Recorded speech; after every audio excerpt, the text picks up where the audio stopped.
quando chegou ao Rio de Janeiro, em 1808, o Brasil era um lugar relativamente simples. Claro que já havia uma cultura portuguesa instalada no Brasil nos 3 séculos anteriores, durante o período colonial. Já havia o barroco mineiro, já havia um comércio de tropas de mula entre as diferentes regiões.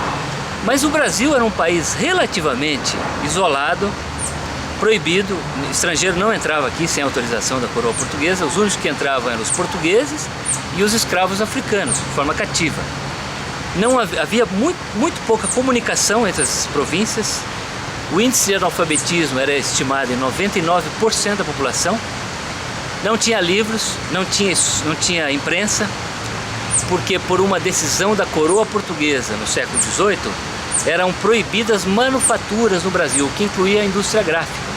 Então era proibido imprimir livro, imprimir jornal. Não havia ensino superior.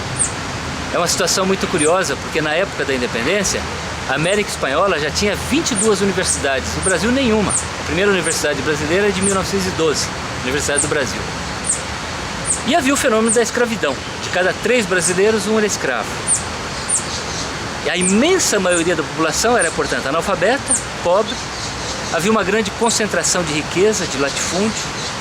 Então é esse território que o Dom João chega e começa a mudar com as decisões que ele toma a partir da chegada ao Rio de Janeiro, primeiro a Salvador, ao Rio de Janeiro. Então ele abre os portos, manda fazer escola de medicina, o Banco do Brasil, o Jardim Botânico, a imprensa régia, a Real Casa de Suplicação, que seria hoje o equivalente ao Supremo Tribunal Federal, e assim por diante. Ou seja, ele vai transformando o Brasil.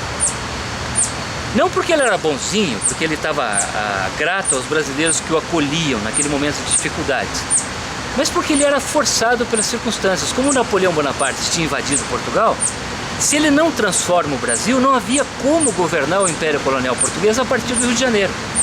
Então, por força das circunstâncias, ele começa um processo tão profundo e tão acelerado de transformação no Brasil, que o resultado óbvio, inevitável, é a independência em 1822.